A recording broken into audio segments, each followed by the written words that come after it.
Yeah, AR-15.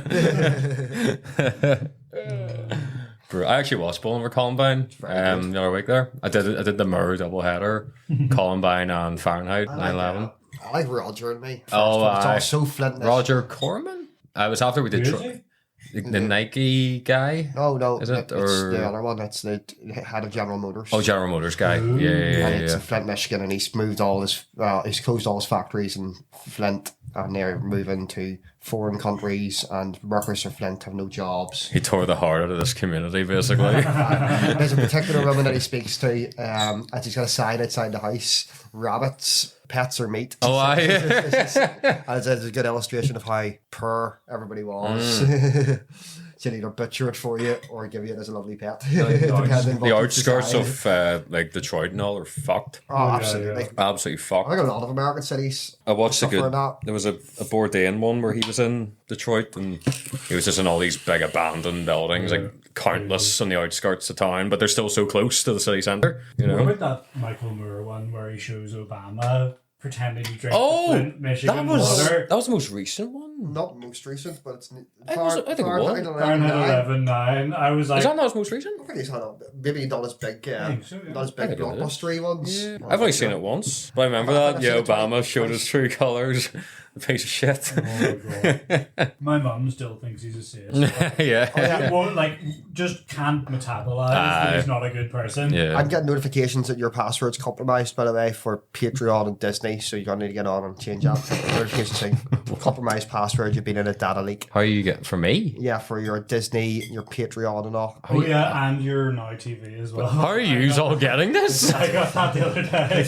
Because I've obviously got saved. What are you going to Your passwords for those things are saved on my laptop. So Oh, so it was you? No. You've been in a You've leaked my password? You've been in a To be fair, I did see this. You've been obviously doing something salacious, and I did see this. You haven't been being careful enough, and now I do a lot of research. I go deep.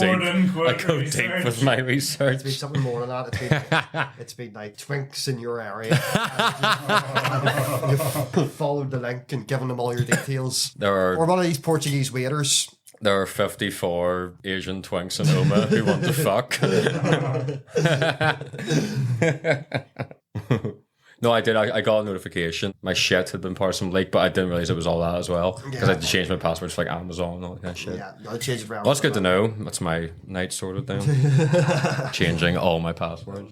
Joys. I have nothing for people to steal anyway. Nothing worth stealing. What if I got on to all your creative shit and stole all your creative property? All my ideas. Yep.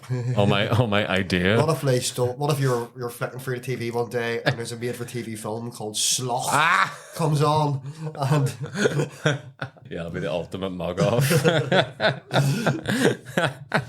I saw a trailer for a film coming out this year, and when I was watching the trailer, I was like, have they done the idea? Because it looked like it was going that way, but then thankfully they hadn't. Because it was like set in like the west coast of Ireland. It was a horror, and there was all these shots of like birds and crows flying above trees. And I was like, oh my god, no! Someone's got stole the idea, or someone's got there first.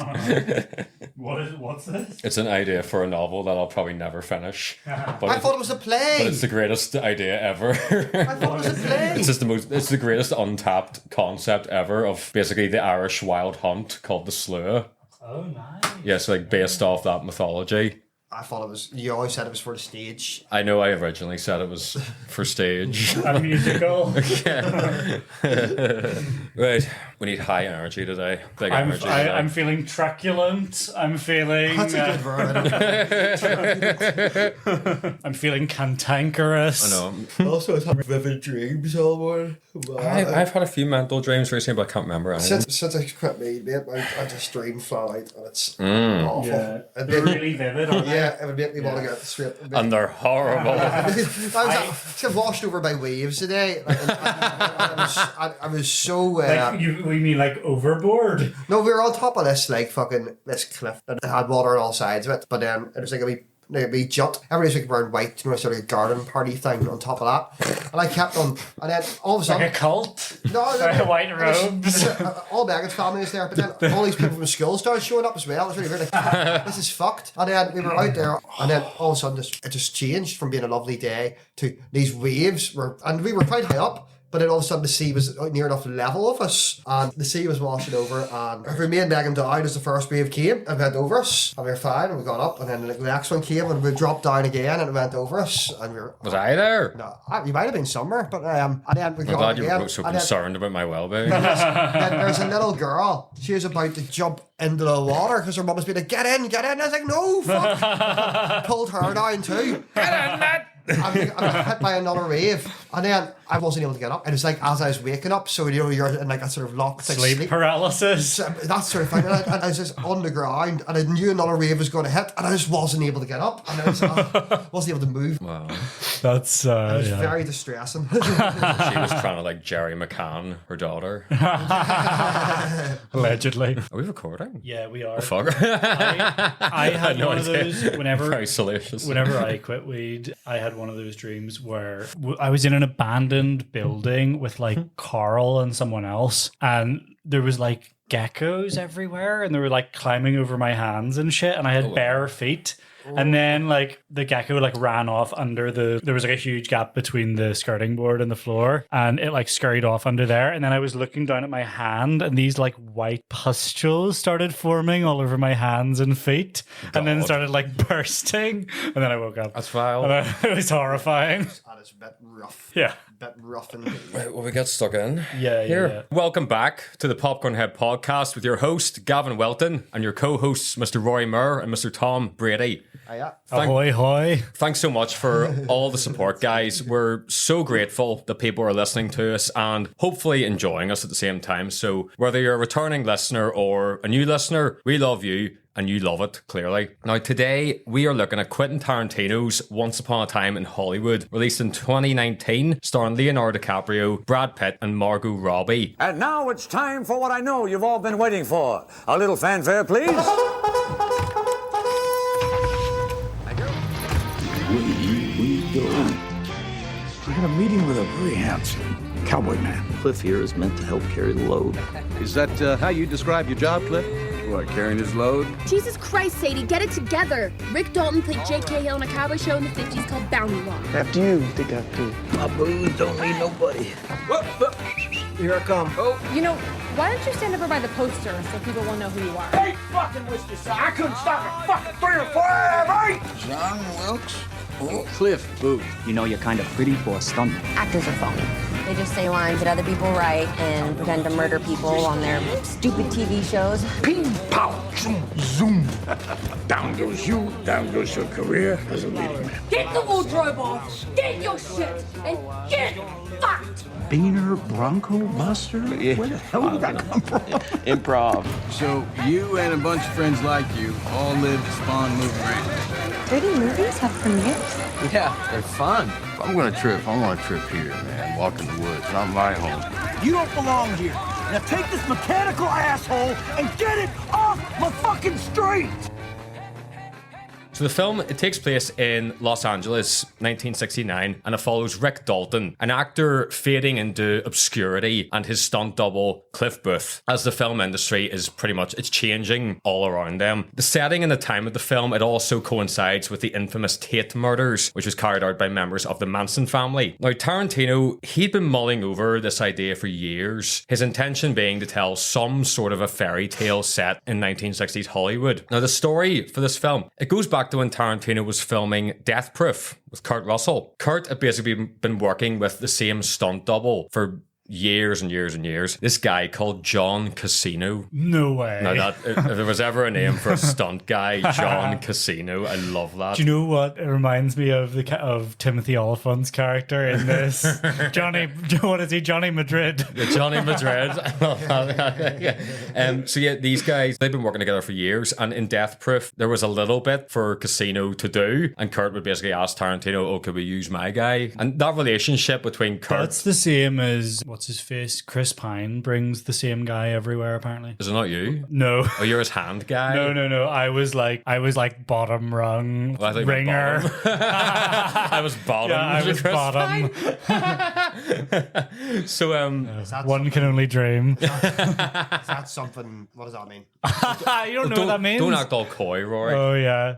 Stop acting like you're a top. So I assume this is something. we'll come back to that. We'll come back to that. So the relationship between Kurt and Johnny Casino would inspire Tarantino. He sort of noted how Casino would have probably been a perfect stunt double for Kurt back in the day, but he alluded that, you know, when they were doing Death Proof, things were coming to a close. They were getting on a bit, you know, getting older. And this could have been their final collaboration. If we crash this car with you in it, you're going to like shatter into a million pieces. So, yeah, the first character Tarantino would create for the film was Cliff Booth, and he would give him this immense backstory. So Cliff's character, as we mentioned, he's the stunt double for Rick Dalton, but he's also his best friend and personal assistant. And Cliff, he was written as being this indestructible war hero, 2-time Medal of Honor recipient. He was a specialist in knives and close combat, and he killed more Japanese soldiers than any other American soldier. Basically the deadliest man alive. Okay. And like the coolest guy ever and all of that. So the character of Cliff, he would meet Rick while they were filming season 3 of Bounty Law in 1961, and then a month later Rick would basically catch on fire and Cliff would save him, and then they would form this friendship and long-time collaboration. So Tarantino and Brad Pitt, they had various inspirations for how to sort of model and portray that character. The first being this actor Tom Laughlin, his portrayal of a character called Billy Jack in the Billy Jack film series. This character was basically a mixed race Navajo, a Green Beret Vietnam War veteran, and a Hapkido master, which is a Korean martial art. Holy shit, I've never even heard of it. So Tarantino. Wow. Yeah, of course. Booth was also inspired by real-life stuntman Gary Kent, who actually worked on a film at the real Span Ranch while the Manson family were sort of inhabiting that area. Also, Gene LaBelle, professional wrestler and judo champion who worked on the Green Hornet after there had been complaints that Bruce Lee was kicking the shit out of all the stuntmen. And in his performance, Brad Pitt would channel Bud Ekins, who was actually Steve McQueen's stunt double. He most notably performed the famous motorbike stunts in The Great Escape. Is it Damian Lewis does Steve McQueen in this? Yes. He's really, really good. One of my only critiques of the film is I wanted more of Yeah. Damian Lewis and Steve McQueen. Yeah. The next character Tarantino created would be Rick Dalton. His character being an actor who had starred in this popular Western TV series called Bounty Law, which ran for 4 years. And this fictional show, it was inspired by a series called Wanted Dead or Alive, which also starred Steve McQueen, which looks class. I'd love to watch it. Give it a go anyway. So when Bounty Law ended, Ricky appeared in sort of various supporting roles in films, and it got on this 4-film contract with Universal Pictures, the most notable being The 14 Fists of McCluskey. And that's a hilarious little clip that they show. So his film career, it didn't really take off, and in 1967 he'd be guest starring as villains in various TV shows, sort of playing the heavy, as they call it. What were we talking about the heavy last time, or in something recently? We mentioned heavies. Yeah, something about a heavy. You're not allowed to show a woman kissing a heavy or something like that. Yeah. I get it now. So to get even further into the character of Rick, Tarantino actually wrote 5 full episodes of Bounty Law. He himself claimed, he was fascinated with how much story could be crammed into 30-minute Western TV episodes, basically. So initially, he spent 5 years writing this project as a novel, and this was a method of exploring the story, you know, where it could go, what could work, what wouldn't work, before deciding if he would turn it into a screenplay or not. And he would experiment with different writing methods, one being writing that early scene between Rick Dalton and the producer Marvin Schwartz as a one-act play. And we can talk a bit about that scene now. It's a great opener. You've had like the opening where it's like the documentary style, the black and white, them being interviewed. Yeah. And then they go to the meeting with Schwartz. And the film, it's covering show business in Hollywood, you know, running from the 50s through the 60s. And Rick Dalton, he's desperate to reinvent his career and his image. And he meets with the shrewd movie agent Marvin Schwartz, played by Al Pacino. And he's sort of lamenting. Definitely not an anti-Semitic portrayal of a Jewish movie producer. It's almost the exact same role. And I bet you this is where where he got the idea for the casting. Have you ever seen that Amazon show Hunters? No, I know of it though. So like it got loads of criticism for being like wildly anti-Semitic because it was like embellishing the Holocaust, which you should never like. That's not a great idea if you're writing fiction. Did they Tarantino the Holocaust? Basically, yeah. But he's cool. he's like he's playing this escaped Nazi war criminal who's masquerading as a Jewish rich guy in New York. Right. I didn't It's realize completely insane. So yeah, but he's like, it's like he's playing the exact same character in this. Yeah. So yeah, Marvin Schwartz, he's lamenting on how Rick has, he now plays the heavy. He's like the fall guy and shows like FBI. And Marvin, he basically wants Rick to go to Rome and start making spaghetti westerns. I love when they arrive in the bar, they seem so out of place. Yeah. Cliff and Rick, and like even like their drink order. Cliff gets a fucking the Bloody Mary. Yeah, the he's really struggling with it. Yeah, I've never seen a bigger stock of celery in my life. He's like, he can't see past it when he's drinking it. That was brilliant. And Pacino, his character, he's just done this Rick Dalton marathon, the 14 Fists and Tanner, some other Western, wasn't it? There's a great line where he's talking about the movies. He's like, I love that stuff, you know what they're killing. It says a lot. Yeah. And then he's like talking about how whenever the audience is watching it, they're not seeing the character, they're seeing you getting beaten up by every like young swinging dick coming into the movie industry. And he's like, who's gonna beat you up next week? The man from Uncle? The woman from Uncle? It's like what we mentioned with Double Indemnity back in that period. It was all about your image and who you played. People would look at you like you're a soap star. If they see you as a villain, they'll think you're villainous. It's hilarious. Again, as we mentioned in the Double Indemnity episode, it's not that long after people running away from a train on a screen. And there's a great little flashback where they're talking about, is it the 14 Fists? And it's Rick Dalton training to use like a flamethrower. And he's like recoiling from like the heat as well. It's too hot, is it?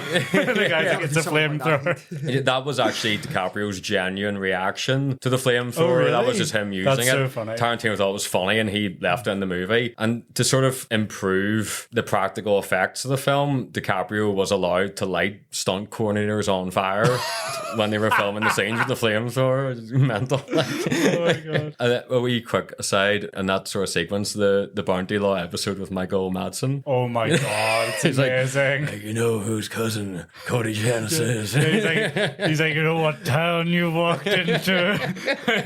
He says something hilarious. He's like, the nearest one. Like, what? He's going through all the Janus. Like, Son of Cody Janus, his little brother Janus. I'll be sure to introduce you when he arrives. This is the first Tarantino film in which Michael Madsen doesn't die. Really? Madsen sort of said that after Hateful Eight, Madsen jokingly said, why do I always die in your films?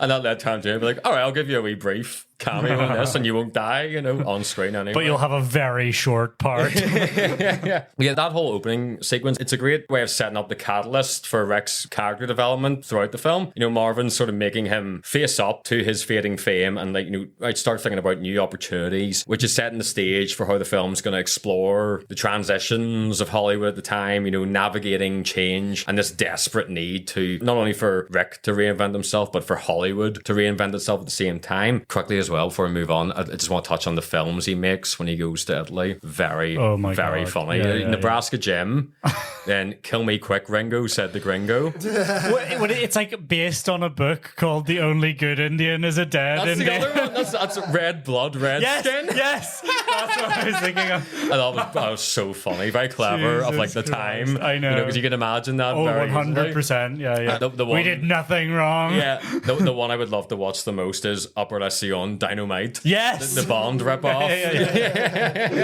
They show like the same way they do like the stunt of the car going over the fucking bridge. It's kind of like the Man with the Golden Gun, but the car does the flip over the bridge. It's not as sweet as Man with the Golden Gun. Wasn't that like that was something mad? It was like they'd one take to do that or something crazy. I think you're right. And the Man with the Golden Gun one, so the car goes over the bridge but does like a full spiral. The corkscrew. We've only got one car. If you don't pull this off perfectly, it's fucked. So but it was so funny. It's so funny after that meeting at the start with Shores, and they go out into the car park, and he starts bawling his eyes out because he's like, "I'm finished." And then Cliff leans over to him, and he's like, "Don't cry in front of the Mexicans." He cries so many times. I know. Yeah. Oh, He's a pathetic. complete wreck. He's pathetic. Like, I'm too insecure to score it. oh yeah, the pilot season. Yeah, that's it. But so the first plot point Tarantino would actually develop in writing this was the ending, and he would work his way back from there. And this was the first time he'd ever done this in his career. You can tell. I'm just kidding. With the bulk of the narrative sort of following basically a day in the life of Rick, Cliff, and Sharon Tate. The film itself is littered. He hates Sharon Tate. It's amazing. It's such an unsympathetic portrayal. Loves her feet. Oh yeah, of course. Yeah. The film, and everyone else's. There's so much feet. I have a theory about the feet thing now. I think a few films ago, he's obviously caught on to this and been like, right, I'll show you feet. You know, Yeah. You want feet? It's not like it's an accident anymore. He's like, I'll give you fucking feet. Yeah, you know, it's like an it's- in-joke now. Or it's everybody knows I love feet, so I might as well just keep going. but But pretty Just much. own it. Yeah. He's owning it. Yeah. But yeah, the film, it's littered. He's living his true self. It's Very littered. cool. It's littered with historical characters. The most notable is, of course, Sharon Tate, who was an actress at the time, was married to controversial guy Roman Polanski, and very lightly controversial guy. Apparently, he was a massive piece of shit. Like Yeah, even before the awfulness. Do you have anything about Polanski? Nothing in particular, just what we all know, that he's an awful guy and what he did to that little girl. We have talked Got about away him before, with. previously Yeah. on a random podcast. I can't remember which one it was.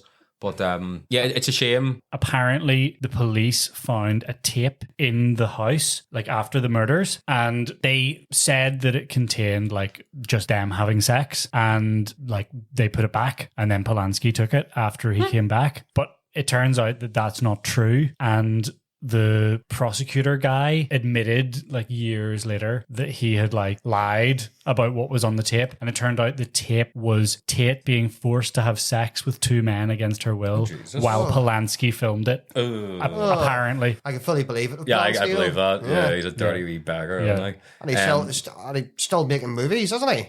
Yeah. Horrible. It's weird, isn't it? But it's such a shame because like boycotted. he has so many excellent films, and like I think it's unfair to malign his films because so many other people worked on these films. Yeah, It's not just him. You've got to separate the art from the artist like to a certain yes, he's a extent. director, but hundreds of other people also put their work into that. You know what I mean? It's a very weird situation because it's weird even thinking people like working with him post those allegations. Another episode we'll get into that. Yeah, because it is a very strange one. But Margot Robbie, she wouldn't approach Polanski about portraying Sharon, but she did read his autobiography titled Roman by Polanski, and The Grape and I. That was all to help with her preparation. Now, speaking of Polanski, in 2003, Tarantino did an interview with Howard Stern, in which he defended. Did he ride the Sibian? In which he basically, this is wild, he defended Polanski against What? The Tarantino? Why am I not surprised? against the historical charges that he had raped Samantha Geimer in 1977. Tarantino basically said that Polanski's actions were not rape and that Geimer wanted to have it. Goodness. The That's interview, not great. the interview came. Why? Why am I not surprised? The interview came to light again in 2018, after which Tarantino would issue a very formal apology, stating that he realizes how wrong he was and that he had incorrectly played devil's advocate for the sake of being provocative. Fuck off. A silly, silly boy. Fuck off. Silly boy. I mean, legally, I can't say that he hates women, but this film, one of the big takeaways from this film was Tarantino hates women. That was for me anyway. Nice. We'll get into that later. Yeah. So Polanski's in the film. Celebrity hairstylist Jay Sebring, Bruce Lee, Steve McQueen, Cass Elliot, and Michelle Phillips of the Mamas and Papas, Charles Manson, director. Oh shit, I didn't even clock that. The Mamas and Papas? No. I didn't Oh yeah, know it's this. you know when they go to the That's Playboy Mansion? Yes. You know your I don't know which one. she like walks leads her to the dance floor. Oh right, okay. That's Cass Elliot. She's a fascinating character. Sebring, not Sebring. Sebring. Well, you know me. It's something like that, yeah. Just cars or Sebring spelled the same way. Okay. I'm just saying. Just to help you out. Bitch. Director Sam Wanamaker, great name. Ranch owner George Spahn, and along with some of the members of the Manson family. Also, Tarantino, he'd been a long time collaborator at this point with Harvey Weinstein, another controversial guy. But following the sex abuse allegations, they both parted ways. Tarantino did reveal on Joe Rogan's podcast that he regretted the fact that he sort of knew enough about Weinstein to do more than he did, and he wished he had pressed it a bit further, but he claims he didn't know the full extent extent of the misconduct. course, I'm sure a lot of people. Boys will be boys. I'm sure everyone knew about it, and they're all just trying to cover their arse. Like, exactly. Because he was the master of puppets. Well, I think people have described it as like a conspiracy of silence in Hollywood because he was so powerful. Exactly. So, he's the master of puppets. So chopping his breakfast on his mirror.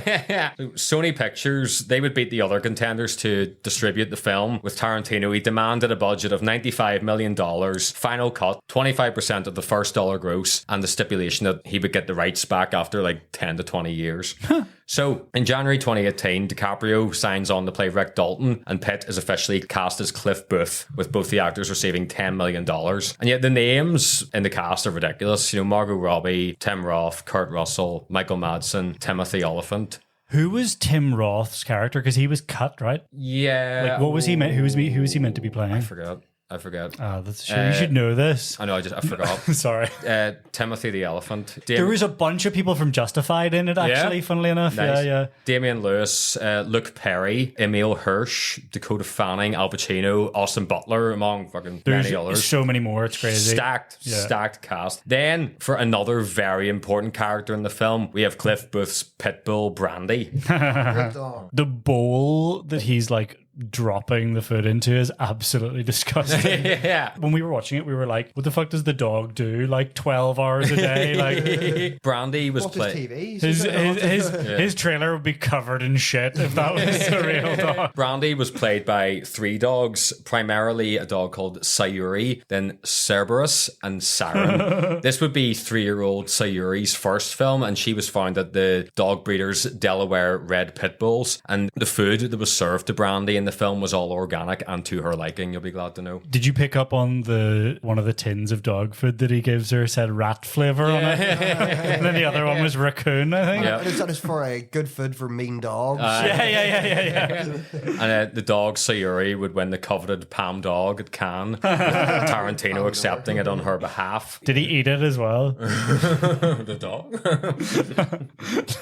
No, that's RFK Jr. It's so funny when Polanski in the film is going about dressed like Austin Powers. Yeah. Do you think that's like a definite, like a direct reference? Like it's just for the crack? I have no idea. I bet he probably did dress like that. Austin Powers will be based off that fashion. Yeah, probably. But yeah, it's very funny. It's very Austin Powers time. Yeah. So wearing a ruff.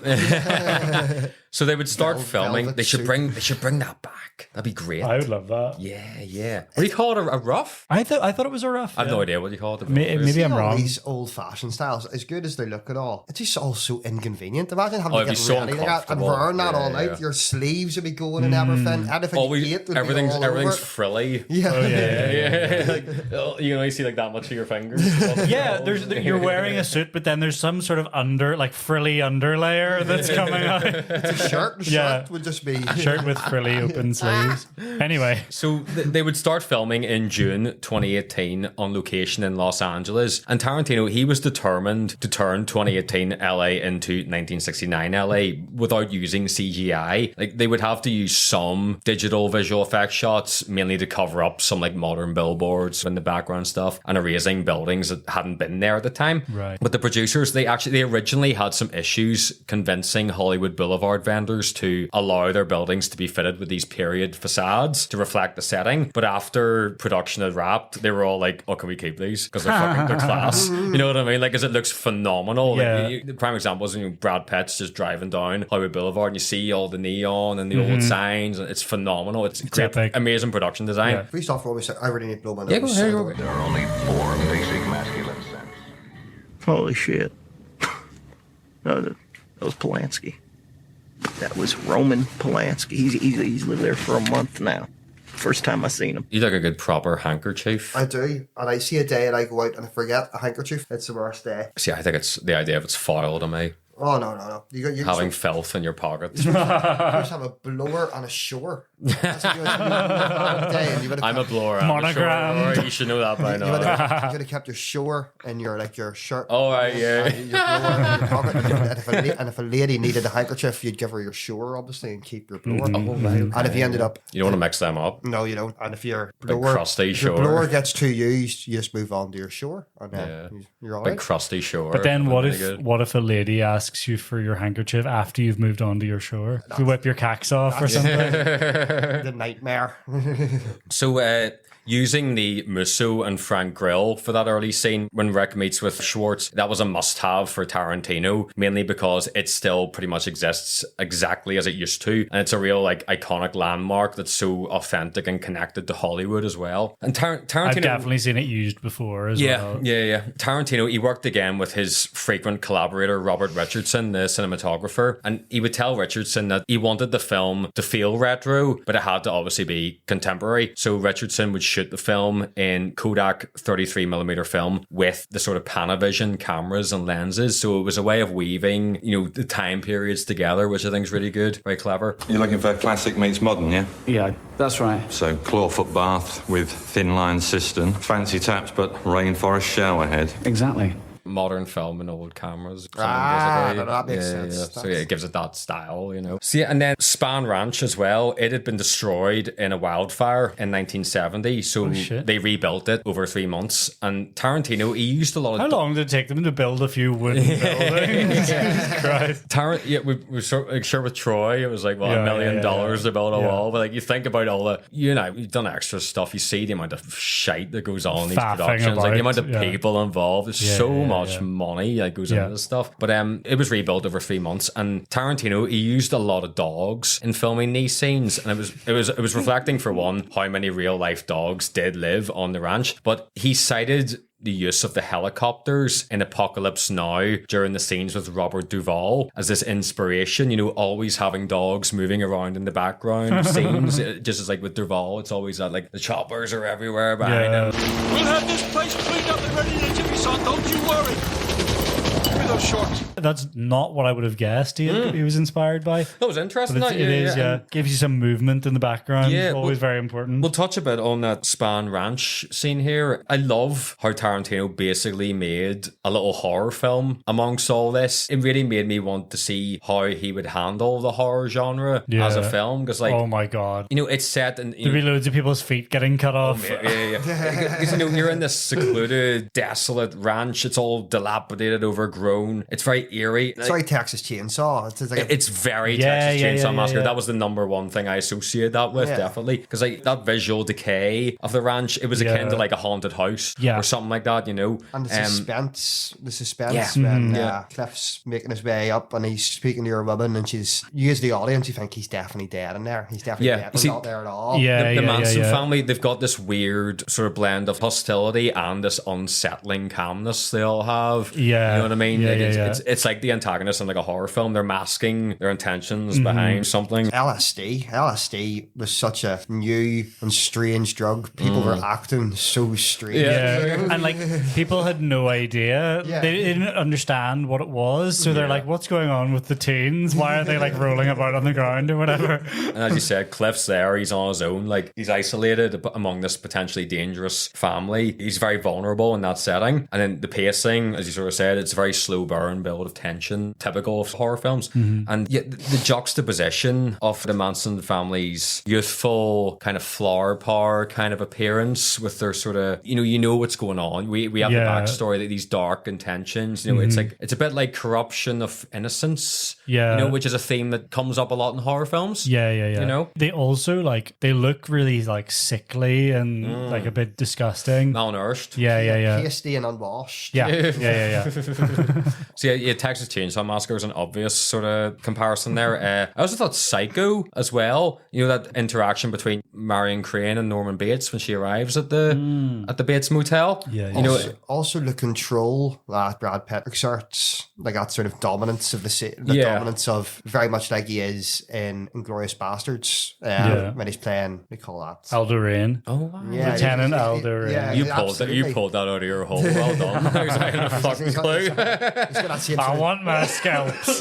The Hills Have Eyes is another one. Shit. So both the original and the remake. Have you seen the remake of it from 2006? I think I've seen the remake. It's actually quite good. It's vile. It's really it's proper like body horror nearly, but like it does what it intends to do. It really repulses you and it makes you go, oh, Jesus. But you know, that desolate, barren setting, the savage, hostile family and all that, you know, so The hill folk. yeah, the whole will folk. eat you. So they were good comparisons in that scene, definitely. So we've already mentioned how the film's setting coincides with the real life Tate murders carried out by the Manson family in 1969. So I think it's worth just quickly talking about these events in a bit more detail. So the official narrative for Manson, as laid out in a book by the prosecutor Vincent Bugliosi, is that Manson was upset at Doris Day's son, who's called Terry Melcher, who used to live in the house that Tate and Polanski lived in. I think so, yeah. And he like spurned Manson at one point. He didn't get a record deal, basically. Like, apparently he'd been out to the Spahn Ranch and everything, and they'd like performed for him, but he didn't think they were good enough, basically. Have you heard any of his music before? No, but I would love to check it out. We should do that. We should.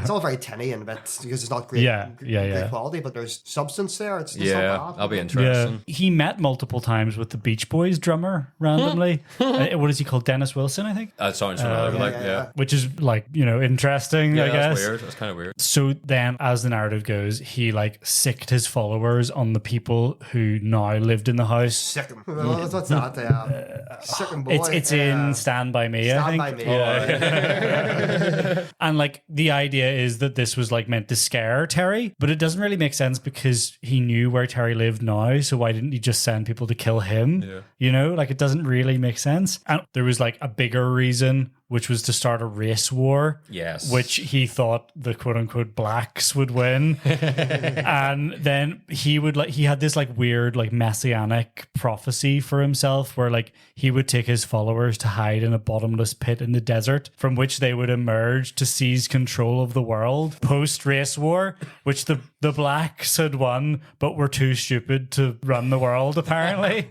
You know? He emerges as the savior. Yeah, so he apparently had received messages from the Beatles' White Album that told him all of this. Helter Skelter? Helter Skelter, yeah. So Helter Skelter is the name of the book that Bugliosi writes. And it's Helter Skelter is like his racial theory as well. Yeah. It's what he believes in or what he teaches the family. Yeah, and like the Lubyanka murders that happened the following night don't really fit into the, you know, it's they're like kind of confusing. What, you know, the idea in the Bugliosi book is that they're intended to be a copycat or look like a copycat to throw off the investigators. I don't know. Also to show, because of the chaos during the Tate murders and how poorly carried out they were, Manson wanted to show them how it's done because he was there for the La Bianca. Oh, was he present for the next one? Yeah, he was indeed. Yeah, La Bianca, I think that's it. Sorry. Right. But there's been kind of like revision to that narrative. There's a guy called Tom O'Neill, is a journalist who spent 20 years researching a book on Manson. Like, he started off writing an article in the 90s and it spiraled for like years and years and years, and he kept digging and finding all of this shit. So he eventually published this book like 5 years ago or so called Chaos. Oh, as recent as that? Yeah. I think it's called Chaos, Charles Manson, the CIA, and the Secret History of the 60s.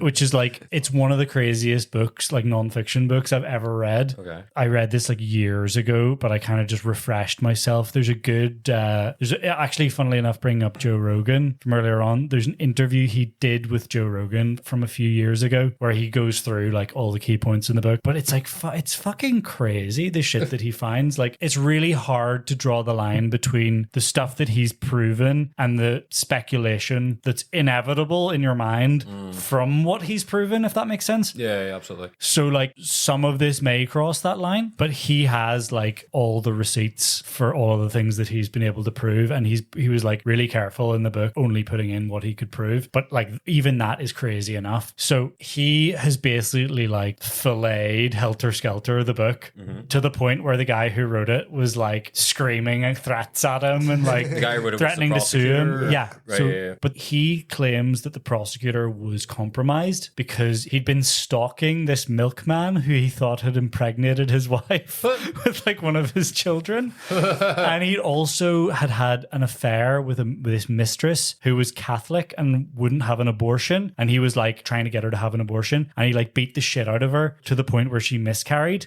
Oh, So, lovely. and also I forgot to mention, whenever he was stalking the milkman, he like improperly used the DA's resources to follow him. Right. And he was caught doing it. It all came out, like his bosses knew, but he didn't get fired. Instead, he got given like the biggest case ever, which was like the Tate LaBianca murders, which is weird. Yeah, very you know, weird. like what the fuck? In a normal circumstance, you would be disbarred for what he did, but he wasn't. He was rewarded, which is strange. So, according to O'Neill, multiple witnesses committed perjury on the stand, and Bugliosi, obviously, he's caught him lying constantly as well, even like to the police and stuff with the things I was just mentioning. He also finds loads of CIA connections to Manson, which is crazy. Manson was arrested multiple times. Bugliosi admits to 2 of these, but he leaves out a bunch more. So, like, Manson's on parole and he's getting arrested for like rape, drugs, all of this kind of shit that would get you immediately sent back to prison, but he wasn't. Yeah, he was released over and over and over again, which O'Neill takes this information, all the files he has, to a former judge. And the judge is like, somebody wanted him on the street. He was probably an informant. It's a red flag. Yeah. Big time. So like an informant basically is like, you know, it's not just someone who gives information. It's someone who is an asset to some sort of agency. O'Neill floats the possibility after looking into it that it might be the CIA. There's a load of different ties between him and the CIA. Like there's weird shit that goes on with his parole officer. He's always around the Haight-Ashbury clinic, which is where a guy who was a scientist who worked for the CIA called Jolly West was based out of. Remember we were talking about Operation Midnight Climax? A while ago, that was Jolly West in San Francisco, but he also did the same thing with like fake hippie like crash pads. So they would set up fake like flop houses for hippies to go into, Right. and then they would dose them with LSD and see what happened. And basically the idea is that it's possible that Manson had been used or discovered himself how to rewrite someone's personality using LSD. Oh yeah. So like it's which is brainwashing. Which is what the CIA were trying to do with MK Ultra. You see Jolly West is an integral figure to MK Ultra. You see that at the start of Pineapple Express, isn't it? Yeah. So in another parallel to what we talked about previously in the Korea episode, Jolly West was involved with the US soldiers who came back from Korea saying that they'd used biological weapons against the Koreans, which in all probability was true. But the theory posited by O'Neill is that West brainwashed them or like fucked with their minds enough to the point where they would recant their stories that probably were true. And that was like the very start of MK Ultra. And then he was continuing all through the 60s. Like we'll never know the extent of it know for sure. It's just, we'll never know. Yeah. The CIA destroyed all of their records in 73 before Convenient. there was like the House Select Committee on Assassinations in 74.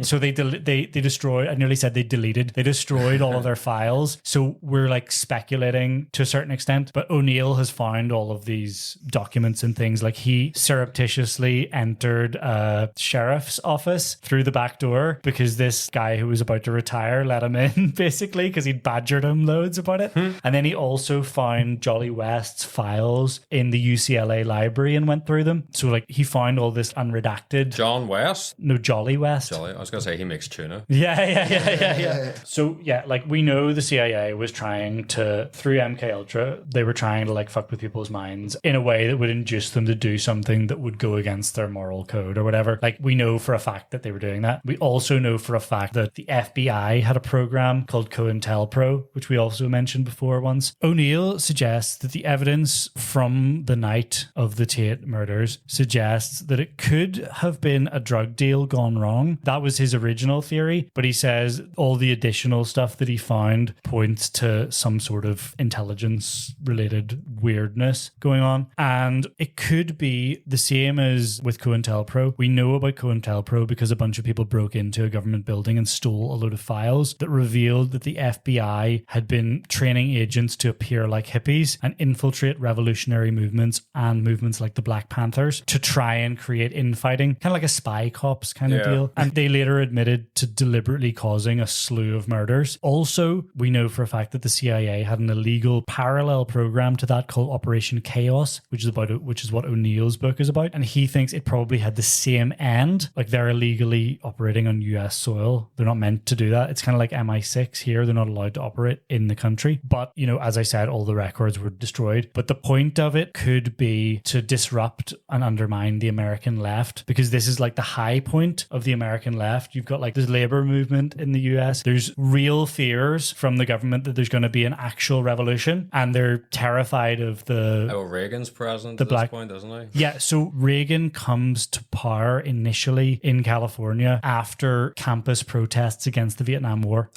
So he rides the backlash into power, and Nixon also prospers as a result of all of this. And, you know, why would, if all of that is true, big if, but if all of that is true, why would Tate be targeted specifically? Because the evidence points that they were targeted specifically. And it could be to scare white America away from the anti-war and hippie movements by associating them with these crazed killers and Charles Manson. The Tate and Polanski house was like the party spot in Hollywood, like in the Hollywood Hills, other than like the Playboy Mansion, but it was like the house party spot for all the like Hollywood elite. So it was like a really prominent thing to hit if you were going to try and do this kind of like psyop. Yeah. Who knows? I don't know. I'm not saying this is true. I'm just saying this is the theory that O'Neill lays out in his book, and it's a very interesting book. Nice. Well, yeah, check out that book. Hey, Tom from the future here. As soon as we recorded this, I saw an interview clip in which O'Neill says he's spoken to Tarantino about the book, which he apparently loved, but the movie was already finished by the time he'd read it. But Tarantino has turned the film into a novel, so I'll give an update on any changes he made to the ending the next time we do a Tarantino film. And yes, the cover of the book features Margot Robbie's bare feet. Anyway, back to the episode. Maybe Manson knew about how bad a guy Polanski was. He knew all along. I'm just trying to do the right thing.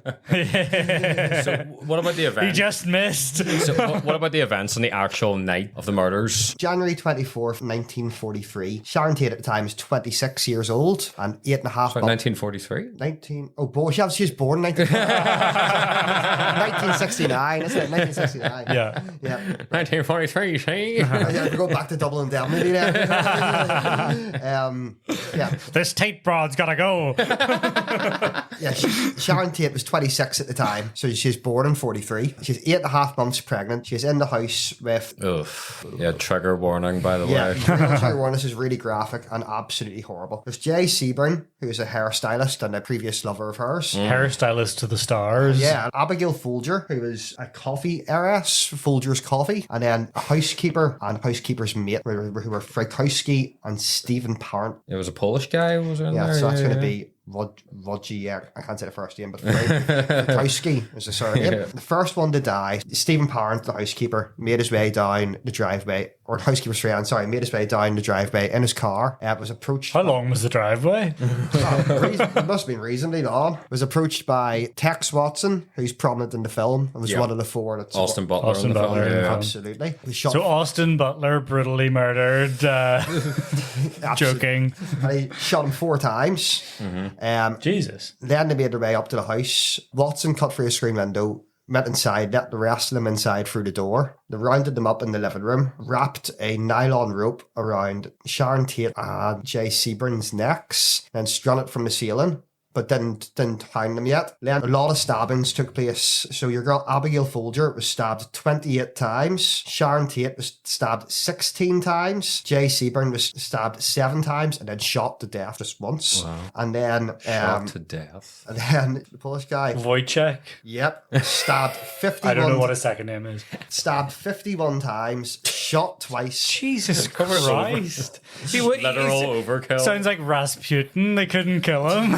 And then shot and then struck over the head with a blunt object. It is Rasputin! Oh my god! 13 times. That's mental. Did they roll him up in a carpet and throw him in the river as well? That's mental. And then they strung up Sharon Tate and Jay Seaburn, hung them both. Jay Seaburn was dead at the time he was hung, whereas Sharon Tate was not. Fucking But she's 8 months pregnant. 8.5 months Jesus pregnant. Near enough at the Christ. very end of it. And Oh my god. She didn't die from the hanging though. She died from one of the stab wounds. She's hemorrhaged to death. Right. Absolutely brutal. And then they wrote, like, what did they write on the walls? Pig in Sharon Tate's blood on the wall. The theory behind that is they were trying to disassociate one of the other family members from a murder that had taken place, which had a very similar thing went on where pig was written in blood on the wall. So they thought, if we do this now, they're going to think it can't be him that did the last one and he'll be let out of jail. Right. But bit fucked up. And then they all split up, went their separate ways, got back to the ranch, and the next night Manson had decided, right, you didn't do a good job of this. This was an absolute mess. I'm going to show you how it's done. He goes out with the same four again, and it's all a bit of a disaster. They commit the La Bianca murders, and then Manson drops them off outside some other celebrity's house. I can't remember who it was, and instructs them to kill them. in there, fuck. But they don't. For some reason, they don't kill the celebrity, and your girl Atkins, what do you call it, Susan Atkins or Sharon Atkins, that name. defecates in the hallway. Which is just another. That's a big mug off. Yeah, really messed up detail. The worst of their crimes. Did you do it on purpose or by accident? No, on purpose. It's a very deliberate something. Right, okay. Bit messed up. Yeah, it's all pretty rough, isn't it? Yeah. The whole pregnancy angle, the sheer amount of stab wounds. It's horrendous. It's horrendous. Yeah. I'm very glad Tarantino sort of divulged that, because you're watching the film and you're not looking forward to that happening. No. You know? Yeah. Right, well, let's move on from these ghastly murders. Just to kick us off with this little part, I have a little quote. It was from Kyle Smith of National Review. He said in his review of the film, it mercilessly sends up leftist values in its foundation. In its foundations, it's so breathtakingly right wing it could have been made by Mel Gibson. That's the quote I have from Kyle Smith. It kind of is. That's just a writer. So, what thoughts did you have in this sort of sense? So the film comes out in 2019, which is like you're in the Trump years, but you've just had Bernie Sanders come really close to winning the nominee for jacked. She got jacked by the Democratic. Yes, by they fucked him. Yeah, they absolutely. They fucked him out of it. Frickin' Hillary. And then this comes out in 2019, which is a year before they fucked him out of it again in 2020. So mean. Poor Bernie. And I suppose you could think about it like Tarantino is like probably, you could describe him maybe as like an elite liberal. He seems to be pretty apolitical. Yeah, maybe. But the reason why I'm saying that is like people who are very, very wealthy and consider themselves liberals, they might disagree with conservatives about social issues. Like they might think abortion should be allowed, or they might think gay marriage is okay, but they have fundamental disagreements with the young radicals over economics. They want to keep all of their money because they feel like they've earned it fair and square, whereas the people who can't afford a house or whatever are like, we want to redistribute some of that money so that we can have some semblance of whatever you want to call it, like the American dream or social mobility. But like rich people who consider themselves liberal have a lot more in common with their conservative contemporaries on those fundamental economic issues. So at times I was like, it feels like Tarantino is putting like a torch under his chin and trying to scare you about scary socialism. It's like he's tapping into that old well that you could argue the Manson murders were used to kind of like tar the American left, the hippie movement, the anti-war movement as being like scary, dangerous radicals. The scene you have with them in the car before the murders, they sound like overzealous DSA kids from America. Like it could easily be a bunch of like slightly uninformed. It's like an uncharitable picture of what those kind of kids would be like. The way I look at it is because I saw there's a big contrast of reviews for this film. Like, a lot of people, they don't actually focus on the quality of the film. It's a fantastic film. I think it's quite telling for our modern day and age, where like you look at a review for Once Upon a Time in Hollywood and it's people coming at it from either a left wing point of view or a right wing point of view. Yeah. I love this because it suits my politics, or I hate this because it doesn't suit my politics. It's a great film. Yeah, like personally, I don't really agree with any of that. I think a lot of people seem to think that Tarantino in the film, he's like celebrating good old days with Rick and Cliff being these like heroes, but I completely disagree with that because it's pretty clear in their characterization. Like Rick Dalton, he's a shell of a man. He's like a spoiled brat when he's told he has to go to Rome to make spaghetti westerns. He's pretty pathetic. He's an alcoholic. His manners are atrocious. He's coughing up. He's coughing up and spitting phlegm everywhere he fucking goes in front of children and all. It's like, what would suggest that we should actually hold his character director in like high regard and see him and his attitudes as some kind of like moral compass. But he's You know what I mean? he's being played by DiCaprio. Yeah. You know, like he's so cool. But he makes his disdain, the character, he makes his disdain for hippies so well known. Yeah. And he even refers to them as Dennis Hoppers when he's in the car. But like Rick using Dennis Hopper as a form of like insult, it couldn't be further from like Tarantino's own attitude. Like Dennis Hopper wrote, directed, and starred in Easy Rider, which was a film that was part of the birth of New Hollywood in 1969, and that laid the groundwork for not only Tarantino's future influences in his filmmaking, but his own career. You know what I mean? And then there's even a scene, because people are sort of saying like, oh, Tarantino is speaking his truth through his characters. No, he's fucking not. Rick Dalton literally says he hates spaghetti westerns and calls them awful. It couldn't be further from Tarantino. Tarantino adores spaghetti westerns. You know, I think he's like dropping these hints because for me, all this sort of like, it's all like a big joke. I think he's playing on people. I think Tarantino's very clever. Like he's clearly a very clever guy. He's very intelligent. Deniso's convinced he's autistic. So I would say he definitely is.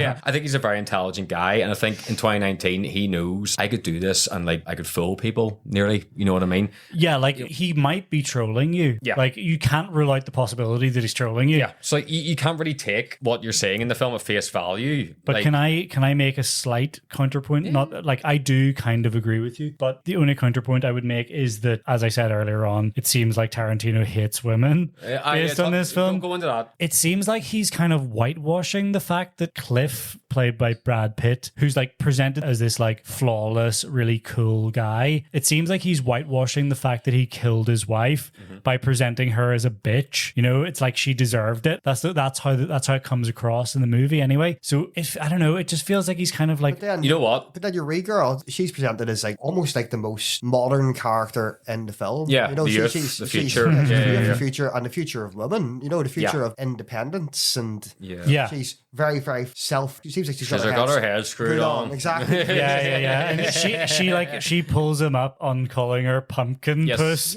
which is like one of the most uncomfortable moments in the whole film. Think about that. Yeah. You know what? We will come back to this actually later on because we'll be talking about certain things later, which will bring this up again. But we'll talk a little bit about why I sort of chose to do this film. Like for me, some will say, you know, oh, it's too long, it's too self-indulgent. But for me, there's just too much. Tarantino's always self-indulgent, but that's why part of the reason why it's good. Yeah, for me, there's just too much brilliance in this film to even acknowledge that. Like, for me, this is the ultimate hangout film. It just breezes along. There's no restrictions. It can do anything. It's so free and easy, and it goes against every expectation imaginable. Just while we're talking, there's at one point there's a really weird cut. Yes, I know exactly what you mean. Yeah, it seems really out of place, and it's in the middle. Is it in the middle of him talking to Trudy, or in the middle? No, it's when he's talking to Timothy Oliphant. Straight after that, I think. And it just goes. It's just really weird. It seems like an out of place cut. Yeah, it's very obvious, and it doesn't seem. I'm not sure. He like clips forward. It's really weird. And it seems really. It seems like it's an error. jarring. It's obviously not an error. Yeah. And it's. I know. I was racking my brain trying to figure out what he was doing. I can't remember that. I need to check that out. Actually, definitely do, and you can come back and tell us what it's about because we were both sat and wondering. But for me, this is like it's one of the ultimate movies made by a clear movie lover for movie lovers. That's kind of the interesting thing about it. It's like the historical setting and the historical story that it's like loosely based around kind of takes a back seat. Like Tarantino's like, I'm not really interested in all of that. It's really about Hollywood. Like we want to see Steve McQueen and like we want to see what if DiCaprio was in The Great Escape or like that's so funny. That's it's like Tarantino's acting out his deepest fantasies. Yeah, in a lot of ways. The film with Sharon Tate and rapey Dean Martin is fucking hysterical as well. I know. Dean Martin. The Wrecking Ball. The Wrecking Ball. I need to see that. You know why I'm calling him rapey Dean Martin? Outside. Yeah. Yeah. Well, that's the rapiest song in the world. I wouldn't call it rapey. Hey, what's that in my drink? No, but that's like old timey. No, it's rapey. That's old timey. But it's a rape joke. It is a rape joke. No, that used to be a phrase of like too much alcohol in your drink. What's in this drink? You know. Really? Yeah. No. Yeah. Really. Yeah. Really? Yeah. That's like if you interpret it from a modern sense, you'd be like, oh my god, he's talking about raping her. But it's like innocent. I thought it was like spiking their drink. No. It's just because I was like, that's a really weird thing to put in that song. It's more just like oh, this drink's a bit boozy, you know, kind of thing. It's just Right. it's old-fashioned banter. Okay. So it's like, to a modern ear, you're like, holy I know. fucking shit. And Tom Jones didn't do any favors either, because he did like a cover of it with some woman, and in the music video, it looks like they're in hell, and the woman's in a birdcage. I've seen this. Yes. So that doesn't do the song any favors. Yeah. Tom Jones is a bit rapey too. Yeah. Careful, he's still alive. Allegedly. Legally, we cannot say that Tom Jones is rapey. I remember reading an article, and it's about an accusation made, and they weren't mentioning who it was, but there was so many hilarious wee puns in his songs. It's not unusual to get. But yeah, you know, Tarantino, he's living out his deepest fantasies here. You know, he's teaming up DiCaprio and Pitt. Have they ever teamed up together before? I don't think so. I don't know. That's a good question. That's a good question. I probably should have checked that, but I really don't think so. And they have some of the greatest chemistry I've ever seen on film. They're a phenomenal duo. And like the recreating late 60s Hollywood, and as we mentioned, putting his own actors and own characters into classic films and TV shows like Rick Dalton and The Great Escape and all this kind of stuff. And then the title is also a reference to one of Tarantino's favorite directors, Sergio Leone, who made Once Upon a Time in the West and Once Upon a Time in America. And in this case, it's... I fucking hate Once Upon a Time in America. It's such a weird it film. in a long... I think I watched it when I was too young. I sort of like couldn't really focus on it. I'd like to see it again, though. I did too. It's incredibly long and drawn out. Over 4 hours, I think. Yeah, but like the only thing... It's phenomenal. Well, I really want to see that again. But the only thing I can remember from Once Upon a Time in America, coming back to the kind of like weird old-timey like shit that was okay in the past, but now we're like, what the shit? There's a plot line in Once Upon a Time in America where they like rob a bank and one of them like rapes this woman, and then later on she ends up marrying him. Oh, yeah. Interesting. Yeah. What the fuck? Like, why even put that in the movie? You know what I mean? Yeah, in this case, obviously, we're talking about the former of these two films, Leone's Western with Henry Fonda and Charles Bronson. Like Tarantino, he's sort of, I feel like he's nodding toward the Western genre. And like we've discussed before, it relates to how Westerns have warped and manipulated history, which we talked about in the Searchers episode, obviously. Yeah.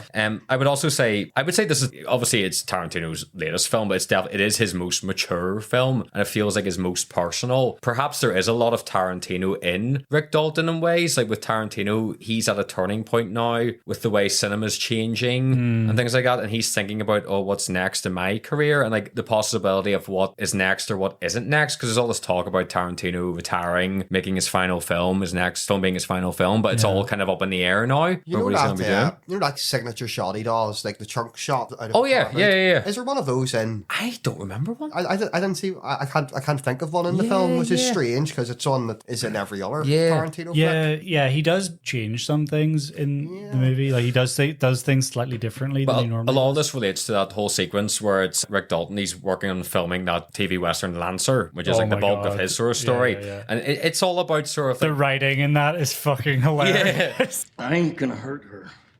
I just want her to play the fiddle. Now go fetch her and tell her I'll give her a fat $5 gold piece. She play her little chili pepper heart out.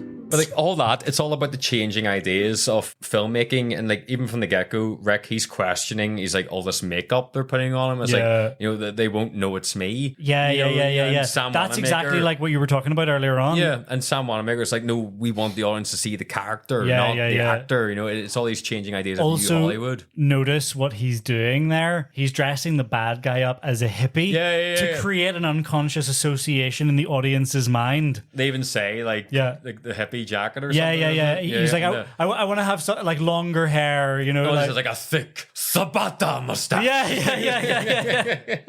And then obviously that guy's fucking hysterical as well. He's amazing. And then obviously Deadwood shows up. Oh yeah. Yes. Elephant. As Johnny Madrid. I love that. It's the most Western name. Yeah. Johnny Madrid. It's like the most trashy Western name. I love it. So good. But like this could, when I really think about it could be my favorite performance from DiCaprio and even Brad Pitt. Like they've always had charisma as actors, but for DiCaprio, this feels like he's really using his own sense of aging in his performance. You know what DiCaprio's like? What's his age cut off for dating? 26. 26, really young. Yeah. So like, comparatively speaking, as an actor, the age that Sharon Tate's killed that as well. But you've always seen DiCaprio as sort of like the young. It's all connected.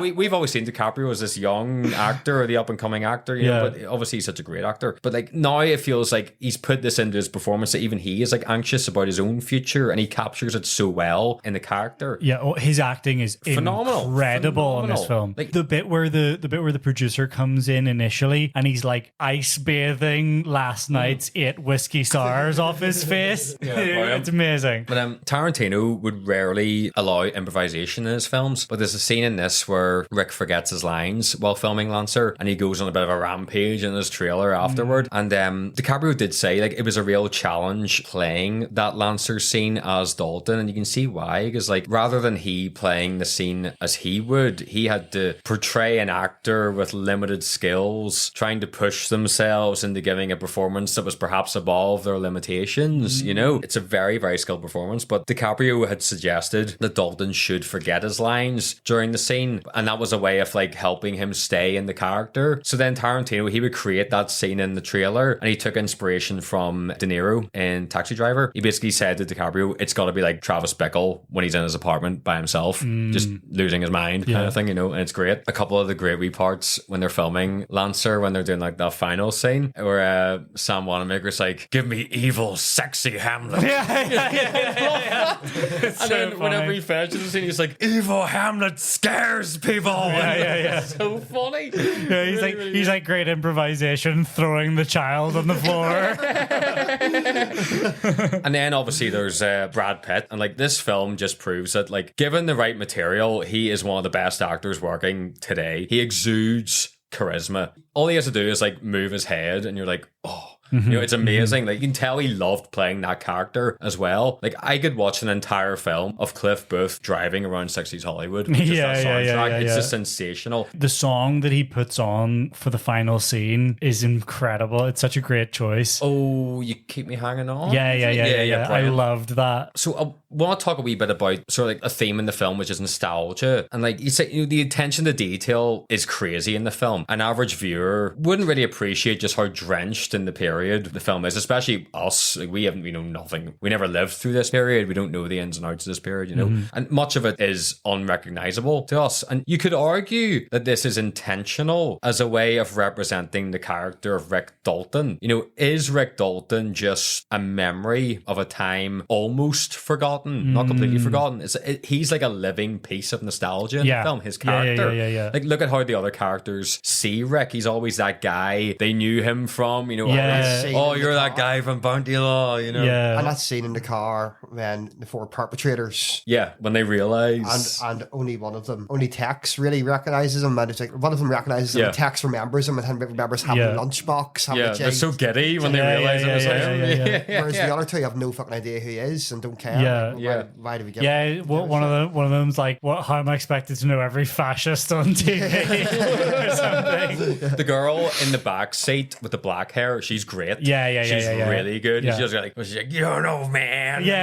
So that's good. what I was talking about earlier on with the DSA kids. I can't remember her name because she was great in that film. She's playing the girl Atkins, the defecated. I bet Well, she is. you find out, please. So, but in his performance, Leo, he exhibits all that anxiety and insecurity that comes from a star fading into obscurity. Like, is really clinging to that nostalgia of their glory days. Was she the poor? Yeah, absolutely. You can see that. What's the actress's name? Do you know? She is, Mikey Madison. Shout out Mikey Madison. Fair play to you. But the film, it acts as both this love letter to classic Hollywood, this yearning for what appeared to be a simpler time, a time of blissful ignorance, you could argue. But it also acts as a way of reflecting on it and critiquing it in a lot of ways. Again, we can talk about, you know, that meticulous attention to detail, the recreation of all those neon lights, the signs, the aesthetic. Like, I love that whole sequence where it's Rolling Stones, The Out of Time song playing. It's just a beautifully shot and executed sequence with all the neon lights coming on at night. It's very dazzling. It's really, really good. It reminded me kind of Fear and Loathing in Las Vegas or something. Yes, but they do a great job of making the setting a character, which is paramount in making a great film. Like, the best example I can think of in comparison is The Shining, in which the setting is literally like a lead character in the film. The hotel is kind of like a character. Literally a character. It's just phenomenal. But you can look at Cliff Booth. You know, this guy is old school masculinity, and this contrasts with how the times are changing. And he just sort of seems to yearn for a time when life was simpler for him. Then with Sharon Tate, who, this is sort of us coming back here to how Sharon Tate is sort of represented in the film. She in a lot of ways represents both the innocence and ignorance of the time. Like, she as a character, she just lives in this complete bubble. She's the princess in the castle behind the fucking big gates. Yeah. And the revisionist history of the film, it provides this nostalgia for some kind of fantasy of what could have happened. Yeah. You know? And I think it's also worth noting how I think what Tarantino is doing in some ways with his revisionist history, especially here, he's reflecting on the mythology of Hollywood. You know, it's sort of telling us how Hollywood can easily reshape its own history and image in a lot of ways. You know, I think that's quite important with the film. I thought the portrayal of Sharon Tate was so unflattering. Like, she's too cheap to pay for her own cinema ticket. Yeah, she's like, I'd be like, pay for your fucking ticket. Yeah, and how much was it? Like a nickel or something? Yeah, it was so cheap. And she sits there loving her own performance. Like laughing, laughing, like loving when everyone else laughs at her like funny bits. But then also there's the bit with Steve McQueen, played by Damian Lewis, where they're pointing at her. You're like, oh, she definitely has a type. Like small men who look like 12-year-old boys.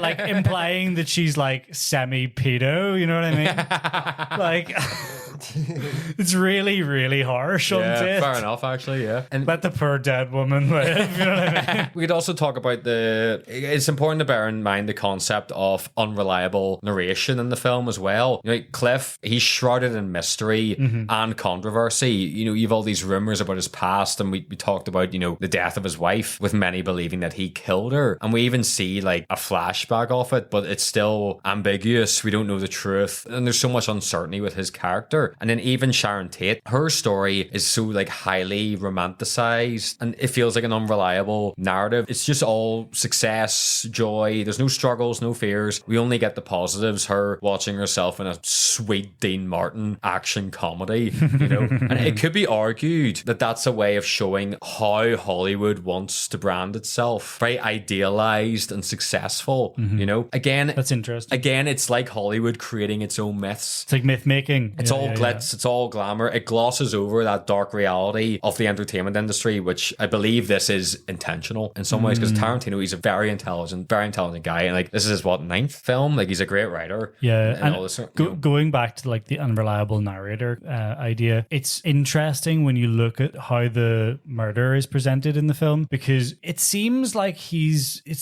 presenting Tex Watson as the mastermind rather than Manson, which just doesn't really ring true with the reality of what actually happened, because Manson is this kind of like, you know, by all accounts, quite charismatic sex cult leader who was like, you know, able to persuade his followers to like prostitute themselves for him and stuff. And then last AJ. And then like he's played in the movie as this like awkward weird guy. The actor is the guy who plays Dewey Crow in Justified. Was he not also in Mindhunter, sorry? Yeah, Did he not play Manson probably in Mindhunter? I think it was the same. I think it was the same actor. Are you You sure? want to check that, Roy?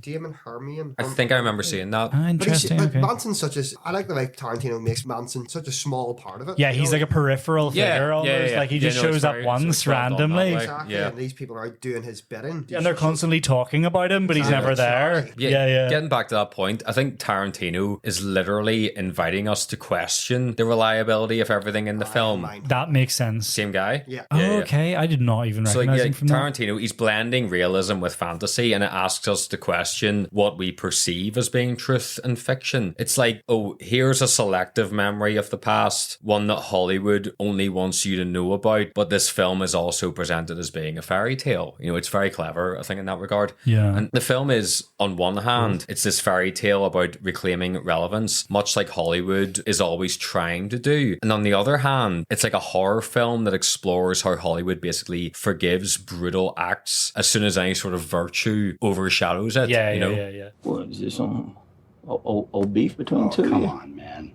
What? The dude killed his fucking wife. Come on, man.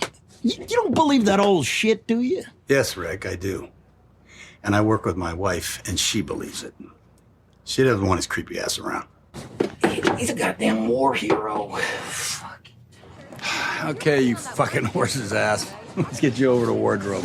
Did you see your boy that plays George Spahn, the rancher guy? Bruce Dern. Yeah, but it's supposed to be Burt Reynolds. It was. He died. Yeah. Oh, shit. Burt Reynolds died. Yeah. It was like he was cast and all, and then before they could shoot it, he died. Yeah, but Bruce Dern's fucking class. Like, Yeah, love he's Bruce great. Dern. Also, He's hilarious. Quick side note. Squeaky takes care of me. Quick side note. Tom Cruise was also considered to play Cliff Booth at one point. Ooh, that would have been a different movie. Very funny. Yeah. So it's a lot more intensity, a lot more. Yeah. So I want to talk a wee bit about like the old versus new in the film. So in the film, Rick, he represents old Hollywood. He's the past. He's becoming this Hollywood relic, like a has been, as he says it, and he's reluctant to move forward. And he hates hippies and all anything progressive. So he's like the old studio system struggling to transition into the new Hollywood era. Yeah. Cliff not at all relatable to nowadays. Then Cliff, he sort of represents the present. He's very much sort of living in the moment, and he's very affable with the hippies. While the likes of Tate and Polanski, they represent more like new Hollywood, the future. And in their struggle to adapt to the future, they still somehow end up saving the future in the film, if you know where I'm coming from. Like with Tate being the future, this youthful, carefree, optimistic woman, she connects with all like the counterculture of that time. And you could also argue Dalton and Booth, them being responsible in the film for like saving the life of Sharon and the others. It's almost like a little nod to how new Hollywood directors, they didn't come up through, we talked about this with Spielberg, they didn't come up through the studio system. They were taught by the films of classic cinema. Yeah. That's where they learned how to become who they were. So it's like without that past, you don't have this future. That's a what fascinating it felt like perspective. with the ending. That's a good way of looking at it. Like I think it's a good conclusion to come to with like how like that's been like sort of shaped. Like even the settings and the aesthetics, like the contrast, like is it Cielo Drive? Something like that. Cielo Drive, it's very old Hollywood, the houses and all that. The spiel that he gives Cliff when he's talking about Hollywood real estate is fucking hysterical. It's so funny. Yep. And then you like, always buy your house, never rent. Then you live here. If you're there, you've made it. Yeah. What I always say, most important thing in this town is when you're making money, you buy a house in town. You don't rent. Eddie O'Brien taught me that. But then you've got the new Hollywood, which is much more gritty, like, Span Ranch, that kind of thing. I thought Span Ranch was old Hollywood, like old. But the way it's like the setting of it, like as we said, it's akin to more like contemporary horror films that were coming through in new Hollywood. Right, you know what I mean? It's like the more vast expanse, like that kind of thing. But it's also worth noting that the film also, in a way, it feels like it's Tarantino even commenting on his position in Hollywood. Like Tarantino's obviously known for taking a lot of influence from many other films and TV shows for his films, whether they be classic or more contemporary. And his films really do bring the old and the new together. And what Cliff Booth represents is interesting to talk about. I read a good article by this guy, David G. Hughes, and he explains how, in many ways, Cliff is the film's hero, and that with Cliff being both the hero and someone of low social standing, like loyal to Rick, it could be like a Marxist point about invisible labor and like substructure. Okay, interesting. Yeah, I just thought that was an interesting point. I think you could argue that Rick is exploiting Cliff. Like he's taking advantage of him, I think, throughout the movie. It really comes through in the scene where he's trying to get him the job on the set with the gaffer whose wife hates him because of his, alleged killing his wife. But he's like, you can do anything to him, like throw him off a building, hit him with a car, whatever. He's just happy for the opportunity, like it's so derisive. You could do anything you want to him. Shit. Throw him off a building, right? Light him on fire. Hit him with a fucking Lincoln, right? Get creative. Do whatever you want. He's just happy for the opportunity. But I don't think that's exactly like an engaging thing for an audience if you're going to put that in there. Yeah. For me, what it really is with Cliff is it's sex appeal. Like this is Brad Pitt. Yeah. We're talking about here. The guy has aged like fucking wine. He's portrayed as handsome, physically strong, nimble. He's courageous. And it's these factors that make him desirable. He's basically like a fantasy of righteous male power. Yeah. Yeah. But it also like, that's why the portrayal is so confusing and strange. It almost invites, invites controversy. You know, yes, it is kind of misogynist to suggest that his wife deserved to be killed because she was a bitch. It's almost like an impossible thing to try and defend or absolutely. Put like a positive spin on, you know what I mean? Yeah. And then like, what about the whole fairy tale thing? You know, Once Upon a Time, it's the most traditional opener to a fairy tale. You know, I don't know whether it comes from maybe the Brothers Grimm or something like that, you know, but like Hollywood in the film, it feels like this magical kingdom. It's a place where dreams can be made or shattered. It's this big fanatical realm filled with all these larger than life characters, you know, promises of fame, riches, glory. You know, all the neon lights, the glow of Hollywood at night. You know, it's almost like enchanting, like dreamlike. Then you've got the opposing side, which is the Manson family, who they're threatening the peace and the harmony of this seemingly magical realm. You know, they're out to ruin the happily ever after ending, basically. Yeah. And like, even Rick's journey as a character, it reflects the hero's quest found in fairy tales. You know, he goes through an internal and external transformation. He has to face up to his fears and prove himself. Another little quick topic is disposable Hollywood. You know, it's like how quick Hollywood will be to drop you as an actor. Oh yeah. You know, it's like you need to be on screen if you're not hot anymore. Yeah, people need to see you and they need to remember you, and this is what frightens Rick. Yeah, like Rick has to. We mentioned he has to like plead to let Cliff be used as a stunt double. You know, he's already been basically disposed of. And I want to talk a little bit about, because it's had a bit of controversy, the betrayal of Bruce Lee in the film. Oh my god! Here, have you researched this? Is Bruce Lee a fraud? No, he's not a fraud. Well, he's not a fraud. Thing about his hands being registered as lethal weapons. That's so funny. He's not a fraud. He's not a fraud by any means. No. Right, okay. Some have taken umbrage. It would be funny if he was.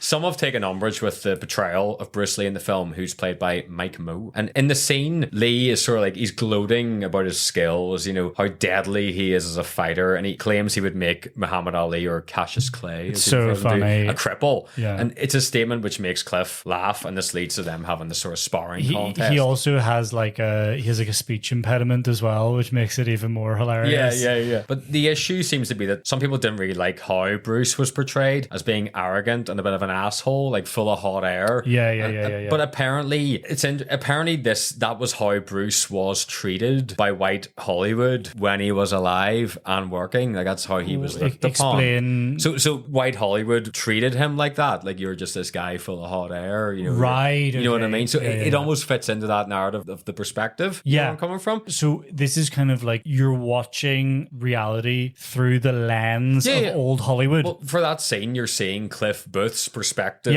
of events. You know what I mean? So I think it could be explained that way. I think it's silly to take what we see in this film at face value, and we don't know how much of it is reliable, basically. And like, as it turns out, in reality, Bruce didn't have much respect for stuntmen in real life. According to that guy Gene LaBelle we mentioned earlier, he was a stuntman on the Green Hornet, which Bruce Lee starred in. He was a friend of Bruce Lee as well. But Bruce had a bit of a reputation for just kicking the shit out of stuntmen. And what the fuck? And he insisted on close quarters combat on set. So like, many people didn't want to work with him because they were fed up of getting their absolute shit kicked in. You know what I mean? But like, Tarantino loves Bruce Lee. Like, he absolutely reveres him. And he's responded to that criticism saying that Bruce he was a bit of an arrogant guy. Like, I think Bruce's wife had sort of said that, you know, even the most scathing critics admitted that Bruce's kung fu was sensational. So it says there was still something there, you know, pretty much. And there was a quote in 1972. Bruce Lee said, "Everybody says I must fight Ali someday. Look at my hand. That's a little Chinese hand. He'd kill me." I was going to do the accent, but I thought against it. Yeah, just right. So we need to talk about the ending of the film, the ending sequence. Like, it's very funny. Not only is Cliff a stunt double in the films, he's a stunt double in real life for Rick. You know, Rick is struggling with his emotions and the changes around him, while Cliff is very much dealing with the physical danger. And it's mentioned early in the film, you know, when they're doing that documentary thing right at the start, where you say, you know, it's a stuntman's job to step in for the physicality and danger, you know. And in the end, it reflects how the stunts work. You know, Rick, he goes out to deal with the Manson family in the car until the threat of violence happens. Then he exits and the stuntman enters. Yeah, you know, so he started on them, and he's been like, "You fucking he's like, you fucking hippies." It's so funny when he says he's such an elitist prick. He's like, Property taxes up the ass. Yeah. I was like, so he starred on them, went back to his house, made margaritas, and he's fucked off out to his pool. While the Manson family, they decide, let's murder him instead. Yeah. Then Cliff replaces Rick inside the house, returning from walking the dog, having smoked the acid cigarette. Yeah. And himself. yeah, and he handles the physical violence. And that line that Watson says, I'm the devil, and I'm here to do devil shit. And he's like, nah, there's something dumber than that. It's accurate, apparently, you know, like to what he said to I think your boy parent that was shot in the car. In the car. The guy Yeah. Well, how do you know? Well, I guess you know it from the Manson family testimonies potentially. Yeah. But the idea to like make it witchy was from Manson apparently. Yeah. Whatever that means. And it's sort of been noted how through that line, or even you know in the client, like when they're building up to that, the Mansons, they decide, oh, we're going to kill Rick because he taught them to kill. You know, having played a character who killed people on TV when they were growing up. It's been noted how that might be a way of Tarantino putting the words of his critics into the mouths of the Manson family. You know, in regards to like the criticism he receives for his extreme violence in like his films. Yeah. And it's like Tarantino is firmly making the point that there is a big difference between cathartic fantasy violence in fiction and real world violence. So yeah, like if you look at that shot, you know, with Tex, he's holding up the gun to Cliff, and you know, Cliff, he's completely unfazed. Yeah, and Cliff's out of his mind, and he just holds up like he's like, "Are you real?" You know, he's got the real gun, which is the real violence. Then you know, the fingers, the fictional violence. Yeah. The climax. Okay, this is very clever. Yes. Yeah, like go on. The climax, it acts as a way of trying to obviously deny Manson, you know, killing that myth, making them out to be inept. It's like an act of revenge and trying to move forward. But like the very end, even when Rick is talking to Jay, it's like the gates of heaven. You know, Jay is like, who's the guy you meet at heaven's gates? Saint Peter. Saint Peter. He's like Saint Peter. Yeah, This is Rick's Hollywood heaven. Yes, you know, and he's finally got an in with Polanski next door, which is going to make his career. Yeah, and even as it ends, like the camera like rises, it ascends, it's almost as if it's like going up into heaven. Shit, you know what I mean? Yeah, like, but even to go back, like I find, you know, when Brad Pitt starts to fight the Manson family, it feels like you're watching a cartoon. It's like cartoon violence. It's funny. It's so over exaggerated. The dog and all. It's brilliant. Like it's one of the funniest. It's like a slapstick fight scene. It is. It's cartoonish. Yeah. It is so cartoonish because like even the bit where DiCaprio's wife, I forget her name. Yeah, that's so cartoonish. Comes out and she's like boxing. It's like 1950s fight scene, but with like gore added in. Yeah, but like, and even like it's just so over exaggerated. Yeah. And like my favorite part is where Brad Pitt absolutely nails your woman in the face with a tin of dog food. I've never laughed as hard in my life. It's just something about that. It's like a perfect baseball pitch right into the face. But your man, this guy Jason Barker, he wrote for this journal called Animation. He drew comparison with Aristotle's Poetics to analyze the film's like cartoonish violence. Mm-hmm. You know how like the insane and tyrannical cartoonist is like a measure of our indifference to violence. You know what I mean? It's like the social indifference to cartoon violence that we all share. You know, you see violence in cartoons, you're indifferent to it, you know, kind of thing. And that's it. Reminds me of the episode of The Simpsons where Marge writes to Itchy and Scratchy to try and get rid of all the violence. But I think it reflects that in that scene because it seems so outlandish, everything that's going on. Like like very outlandish. Like the flamethrower scene at the very Atkins is getting killed. Why should not just drop under the water? That's what I was wondering as well. I suppose she's so out of her. Yeah, it's like a cartoon. Yeah. But that also, he like marches up with the flamethrower as well. And that's also like a callback to the whole like stuntman stepping in for the actor thing because like Rick almost gets like the money shot at the end. Cliff's handled all the real violence, and then Rick gets to step out with the flamethrower and gets the close up and all the glory, that kind of thing. You know, that's exactly it. One other thing, I found this when I was doing research. It's an interesting to touch on. It's the similarities between this film and something called Jacobean blood revenge horror. Right. Okay. Which is a subgenre of horror that derives from the style of Jacobean drama, which were popular during the Jacobean. I've done it again. And these were popular during the early 70s. What did I say? Jacobean? Like Dr. Jacoby. Climbing the ramp for freedom. That bar, Kavanagh's. And we're talking about going to it for ages. Like Kavanagh's calling it Kavanagh's. Yeah, the whole so time. was it Jacobian? Jacobian. Yeah. Jacobian. So these were popular during the early 17th century. Oh, no, you're saying Jacobian, it's Jacobean. Jacobean. These were popular during the early 17th century, during the reign of King James I. And you could take the idea of the Jacobean revenge plot. It's basically a character seeking revenge for some sort of grave injustice or murder, which leads to another cycle of vengeance and violence. There would be some like brutal descriptions of blood and gore and violence and these sort of things. And the moral ambiguity of the characters would also be quite grey. Their motivations are complex and there would be like ethical dilemmas. So it's an interesting little contrast, I really like that about the film. And it annoyed me at the time when people were complaining about the moral complexity. Like, a lot of people can't deal with that and they just want a really morally simple, easy to understand, goody, baddie, like a marvelized version of cinema, but it's so unrewarding. Absolutely. It's much more interesting to get the cogs turning in your head and think about like that guy, he's a bad guy, but he's the good guy at the moment. Yeah. It's almost like Game of Thrones. Blurs the line. You know what I mean? Yeah, absolutely. Game of Thrones did it very well. Yeah. So just to wrap us up. I've got to be interesting fact before we wrap it up. Go ahead. Your girl at the Span Ranch, she comes out to meet them after Cliff's been brought back, and she seems like a sort of mother figure, and she's in like the white sort of Yeah. She's called Linda Kasabian, and that's where Kasabian got their name from. No way. Interesting. What did Kasabian do? I Predict the Riot? No, that's Kaiser Chiefs. I'm not going to be able to tell you. Their most famous song is called Clubfoot. Oh, I know it, but I couldn't like. Oh yeah. That one. See, there's been talk of an extended cut of the film. Originally, it was going to be. I would like that. Originally, it was going to be a 4-hour cut going to Netflix. But the most recent news is that there will be potentially a 3-hour, 20-minute re-release in cinemas. Fucking hell! This is getting ridiculous. Tarantino, he's also expressed interest in. I'm gonna go and see it, but Tarantino, he's also expressed interest in creating and directing a bounty law TV series based on the scripts that he wrote with fucking DiCaprio in the main role. I don't know. That would be hysterical. But I would love to see that. Yeah, and he would want to shoot it black and white and follow that half-hour format of Western TV shows in the 50s, 60s. Funny. And finally, he also wants to produce a stage adaptation of the film, having sort of already written the play, which takes place in Italy, with the entire second act being Rick Dalton, Marvin Schwartz, and the director Sergio Corbucci having dinner in Rome. Do you know what this is? Whenever people get a little bit older, they revert back to their childhood fantasies. Yeah. This is Tarantino reverting back to his childhood fantasies. Yeah. Like, I want to make the Western show that I watched when I was a kid. Yeah. But like my way. Yeah. Absolutely. So I just want to go home and play Pokemon and shit. Is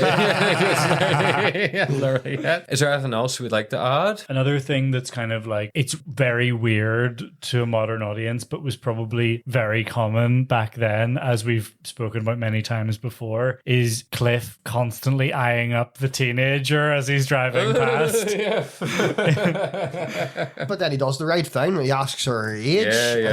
And then when she's not being clear Which about isn't it, very common nowadays. he refuses fellatio. And that's refutes fellatio.